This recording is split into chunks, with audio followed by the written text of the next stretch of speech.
हर खबर पर होगी आपकी पकड़। डाउनलोड कीजिए एबीपी लाइव ऐप।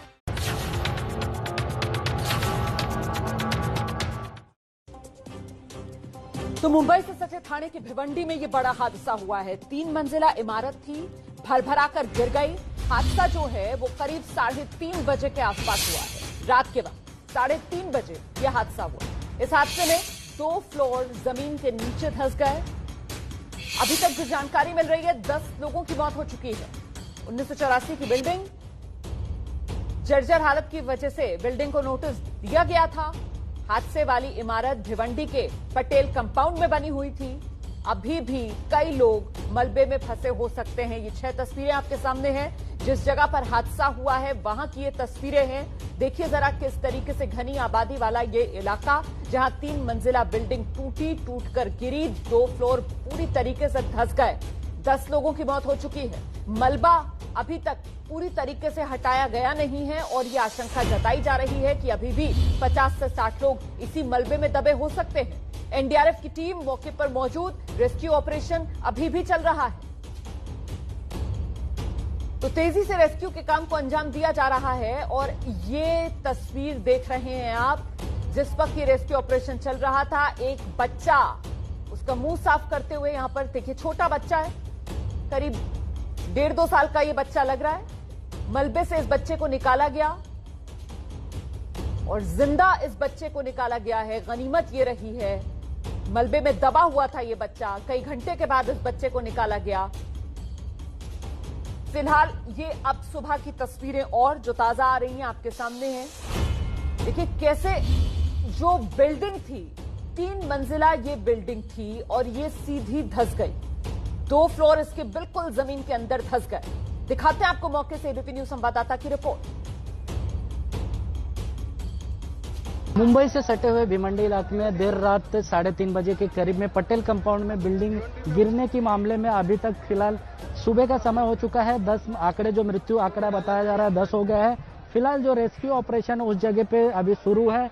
दोनों साइड में देखा जाए तो स्लीपर डॉग है, उसके मदद से इधर पे बचाव कार्य शुरू है। फिलहाल इस जगह पे है, अभी कोई मिलने की आशंका बताई जा रही है। इसके लिए सब कुछ साइलेंट किया जा रहा है। देख सकते हैं आप तस्वीरें में स्पष्ट है, जो वो सब लोग साइलेंट करने बोल रहे हैं क्योंकि अंदर से है कुछ आवाज आ रही है। अभी तक जो बचाव कार्य में रेस्क्यू किया गया है, कुछ 12 से 13 लोग को किया गया है, उसमें से 10 लोगों का है मृत्यु हो गई है। फिलहाल देखा जाए तो इसमें 40 से 50 लोग अभी भी फंसे होने की आशंका बताई जा रही है क्योंकि ये बिल्डिंग में 21 लोग रहते थे। 21 फैमिली है जो और रहती थी। पूरी फैमिली रात में सोई थी। उसी समय पूरी बिल्डिंग है ताश के पत्तों की तरह ढह गई थी और उसके अंदर मलबे में सभी लोग दब गए थे क्योंकि सोए थे, किसी को बचने का मौका नहीं मिल पाया था। इसी तरह पे फिलहाल अभी जो है रात से ही बचाव कार्य शुरू है। ये पूरा मलबा अगर देखा जाए तो बिल्डिंग बहुत जूनी थी, 1984 से बनी हुई बिल्डिंग थी, बहुत जूनी हो चुकी थी, जर्जर। स्थानिक जो बीएमसी है, बीएमसी ने इनको नोटिस भी दिया था, उसके बाद भी बिल्डिंग खाली नहीं हुई थी। इसके बाद ये आज रात में बिल्डिंग है पूरी तरह से गिर गई है। फिलहाल बचाव कार्य है, जो स्थानिक लोग हैं यहाँ पर, उन लोग के स्थानिक लोग और यह स्थानीय फायर विकेट और पुलिस है इस जगह पर। स्थानीय पुलिस भी मौजूद है मौके पर और एनडीआरएफ, टीडीआरएफ सभी टीमें मिला के इस जगह पर रेस्क्यू ऑपरेशन फिलहाल जारी है। कैमरामैन अनिल पवार के साथ सत्यम सिंह, एबीपी न्यूज मुंबई। तो रिपोर्ट देख रहे थे आप मौके से और बेहद ये दर्दनाक हादसा, जिस तरीके से आपने रिपोर्टर को सुना वो बता रहे थे, वहां जो लोग हैं वो सबको शांत करा रहे हैं क्योंकि मलबे में जो लोग हैं उनकी आवाजें सुनाई दे रही हैं, वो मदद की गुहार लगा रहे हैं, वो दबे पड़े हुए हैं। रात में 3:30 बजे ये बिल्डिंग जो है वो धंसती चली गई। 21 परिवार जिस वक्त गहरी नींद में थे उस वक्त अचानक से ये बिल्डिंग धंस गई और अभी भी 50 से 60 लोग जो इस मलबे में फंसे हुए हैं। मलबे से रहकर दर्दनाक आवाजें सुनाई दे रही हैं, मदद की गुहार लगाई जा रही है। बिल्डिंग के मलबे में दबे लोगों को ढूंढने के लिए अब डॉग स्क्वाड की भी मदद ली जा रही है। दिखाते हैं आपको ग्राउंड जीरो से संवाददाता अजय दुबे की रिपोर्ट।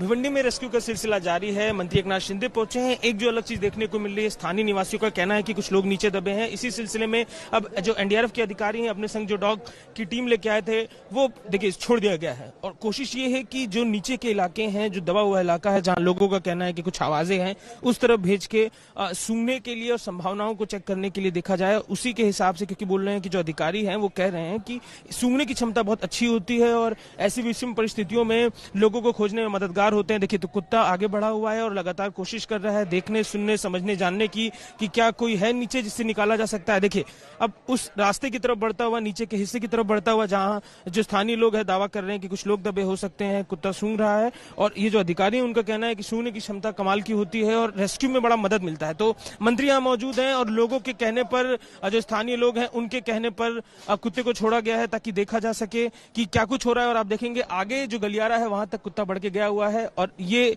वो इमारत है जिस इमारत में रेस्क्यू का सिलसिला लगातार अभी भी जारी है। तो ये अजय दुबे की आप रिपोर्ट देख रहे थे और ऐसे में कुछ सवाल जो आपका चैनल एबीपी न्यूज यहां पर पूछ रहा है, एक एक करके वो सवाल हम आपको दिखा देते हैं। 10 मौत का जिम्मेदार कौन? ये तो सबसे महत्वपूर्ण हो जाता है कि आखिरकार बिल्डिंग गिरी कैसे, इसके लिए किसकी जवाबदेही तय होगी, किसकी लापरवाही से गई है 10 लोगों की जान।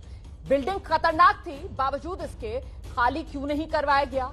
नोटिस के बाद भी बिल्डिंग में लोगों को क्यों रहने की इजाजत दी गई? 1984 की बनी हुई बिल्डिंग है, जर्जर हालत में थी, नोटिस जारी किया जा चुका था, बावजूद इसके लोगों को क्यों इजाजत दी गई कि वो इस बिल्डिंग में रहते रहें?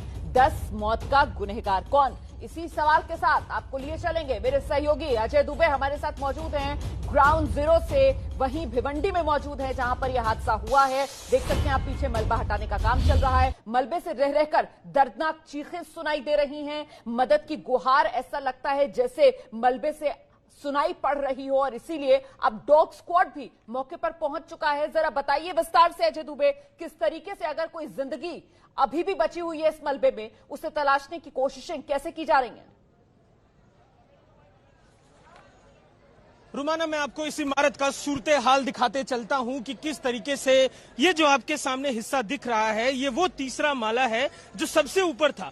आसिफ जरा ऊपर की तरफ दिखाइए, उसके बराबर ये माला था और जब बिल्डिंग ताश के पत्तों की तरह जमींदोज हुई है तो इस समय तीसरा माला हमारे ठीक सामने है। इस माले और इसके आसपास तकरीबन 25 लोग रह रहे थे। रात में ही स्थानीय लोगों ने उनको निकाल लिया। एनडीआरएफ जब से आई है अभी तक केवल जो दूसरा माला है उससे एक आदमी को निकाला गया है। कोशिश ये है कि जो नीचे के माले जो नीचे दबे हुए हैं उनमें घुसने का कोई गलियारा खोला जा सके। और इसी सिलसिले में जरा एक नजर अंदर देखिए, तीसरा माला जो ऊपर का है उसमें स्थानीय लोग, एनडीआरएफ की टीम, प्रशासन की टीम बल्लियां लगाकर जो सामान रखा था उसका टेक लेकर कोशिश ये कर रहे हैं कि जो छत है उसको रोकें और अंदर निकल के वो रास्ता, आपको आवाज आ रही होगी इस समय पत्थर काटने की, लोहा काटने की तमाम मशीनें अंदर हैं जिनसे कोशिश किया जा रहा है नीचे उतरने का, क्योंकि तकरीबन 25 से 30 लोग और बताए जा रहे हैं नीचे के जो 2 माले हैं उनमें रह रहे हैं। मैं आपको जरा इस इमारत की भौगोलिक स्थिति बताता चलूं।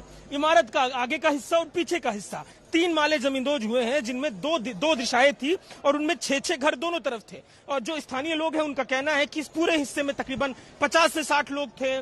कुछ लोग निकल भी गए थे पहले और उसके बाद जब ये इमारत गिरी है तो जो ऊपर का हिस्सा था काफी लोग निकाल लिए गए। मैं आपके पास लौटूंगी और आपके कैमरामैन जो हैं वो बार बार एक शख्स का चेहरा भी दिखा रहे हैं जो वहां पर मौजूद है, उनकी आंखों में पानी है, ऐसा लग रहा है वो किसी भी पर फूट कर शायद रो सकते हैं। रुमाना, आंखों में आंसू और आंसू के साथ ही ऐसी समय में जब आदमी पीड़ा में अपने उम्मीद को खो देता है, लेकिन जो लोग हैं स्थानीय, सकारात्मक बात देखिए किस तरीके से दुख की घड़ी में जिन लोगों के परिजन अंदर फंसे हुए हैं, कुछ की मौतें भी हो गई हैं, पर स्थानीय लोग साथ देने के लिए पहुंचे हैं। कुछ के घर के लोग जो यहाँ पर फंसे हैं उनसे भी हम बात करते हैं जो बड़ी देर से यहाँ पर मलबे को निकालने हटाने का काम कर रहे हैं। भाई मैं देख रहा हूँ लगातार आप मलबा निकाल रहे थे, कौन है इस बिल्डिंग में नीचे? वो हमारे भाईजान के भाई है, वो अभी पहले माले में है, वो नीचे धस गए हैं। अभी वो पहला तीसरा माला चालू है, अभी वो काढ़े अभी उनको निकालने का आप लोग कोशिश कर रहे हैं। कितने बजे सुबह से? मैं सुबह से ही सुन रहा हूँ कि लगभग 3 बजे रात में हुआ ये। 3 बजे रात में हुआ है साहब। जब से ये सब शुरू हुआ है बोलने की नोटिस भी यहाँ पे लगा दिया था, कुछ बताया था घर वालों ने आप लोग की नोटिस है यहाँ पर? वो तो सब काम रिपेयरिंग हुई थी, बीच में आधे रिपेयरिंग हुई थी, थोड़ा रिपेयरिंग बाकी था, हो गया। बाकी बोल के बोले थे।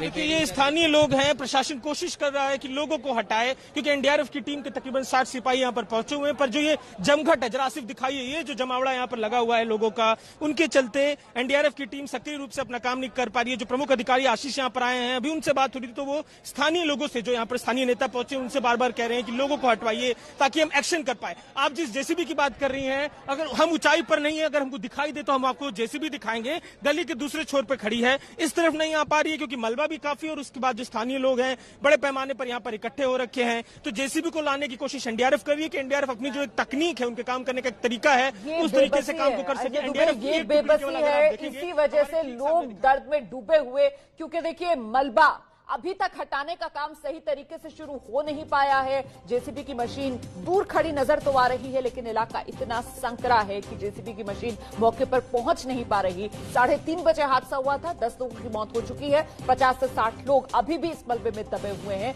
लेकिन निकाले कब जाएंगे किसी को नहीं पता।